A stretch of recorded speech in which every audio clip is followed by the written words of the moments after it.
Hello fellow stackers, 365 here, welcome back to my channel. So a bit of a different video for you today. Now I know in my partner's Q&A type video, when she was asked does she have any silver or gold, she answered no to both. Now she might have lied a little bit on that video because she was having a little clean out of her jewellery the other day, looking through it, looking to see if she had any items that she doesn't wear anymore that she could give to charity shop, seeing if she had any items that she'd forgotten about that she could start wearing again. And at the back of her jewellery is kind of like a jewellery cupboard type tray thing that slides out.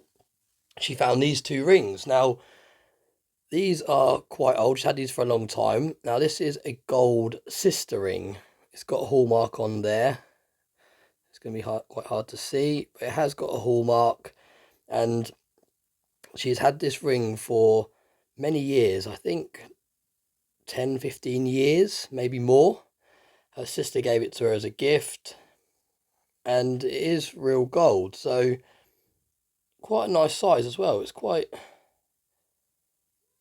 nice and thick actually, considering how small it is. It's got nice kind of detail on it and everything. So that's the first piece she found, and this is the second piece. Now this is a lot thinner. It's got kind of like some gemstones missing. They're not real diamonds or anything like that. It's got one missing, but again, this is also hallmarked. If you can see, if it's going to focus. And this one's quite a bit smaller, quite flimsy.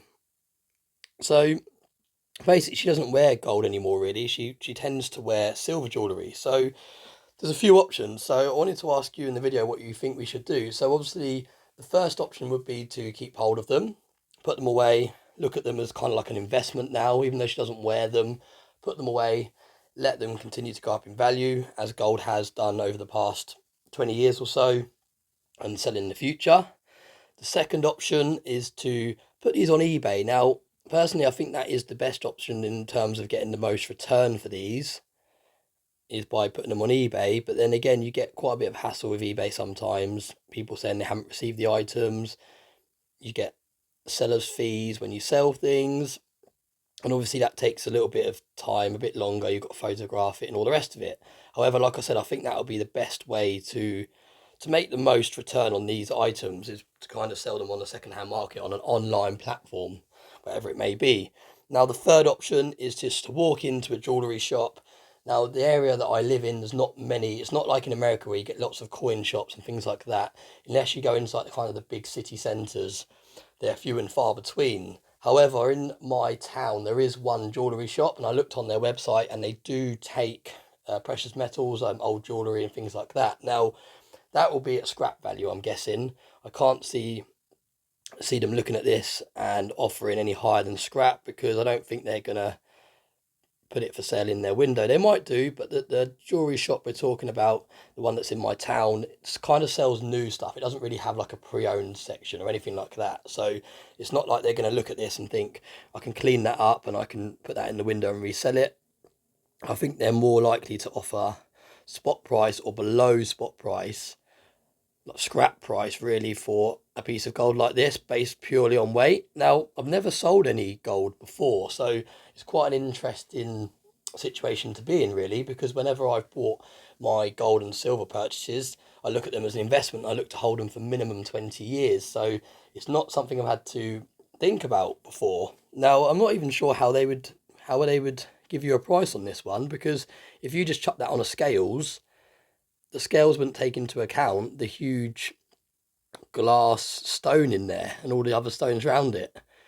So it'd be very, very hard to define the weight of the actual gold minus these gemstones. So I'm really interested to see how they come up with a price for this. They might turn around and say, no, it's not worth it. We can't take it because it's not very much. But it's unlikely, because at the end of the day, gold is gold. So yeah, I'm interested to see the outcome. My partner's going to potentially, unless a lot of you say to hold on to these or to list them on the second-hand market, potentially my partner is going to take these to the jewellery shop this afternoon. So in a few hours' time, say 5 hours' time, and she's going to get a quote and she's going to go from there. She's kind of going to see what she feels about the price, because she hasn't really got any idea in terms of spot price or anything like that.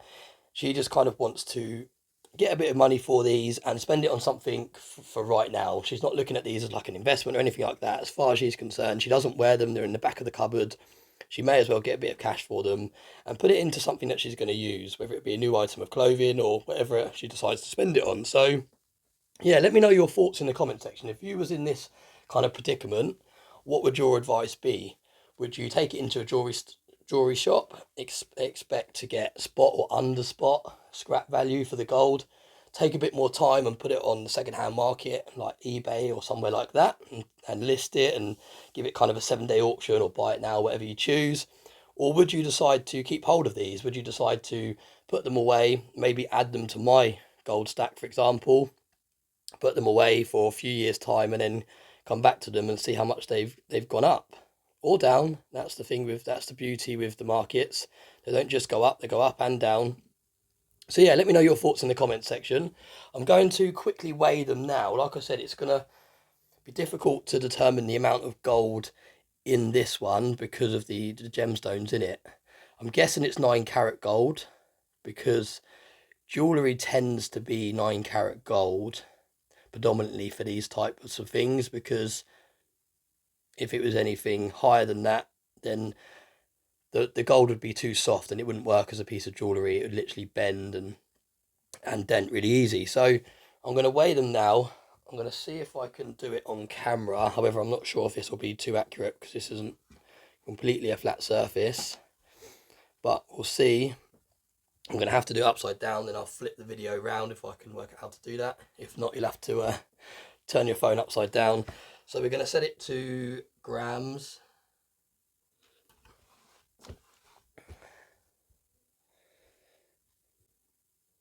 No, there we go. So it has worked. It has gone, even though it's a bit uneasy. Right, so I'm going to put on, you can't see, but I've actually put on the sister ring to start off with.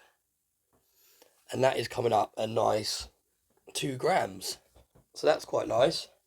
I thought it was like going to be like 1.5 grams, something like that, which would have been nice. It would have been nice if it was 1.5 grams. I could have melted it down and turned it into another 1.5 gram of gold, because they're my favourite bars at the moment to stack.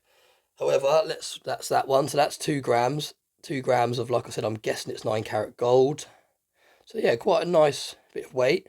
The second one is this one, and like I said, this isn't going to be a true reflection of how much gold is in there because of the weight of the gemstones and everything like that.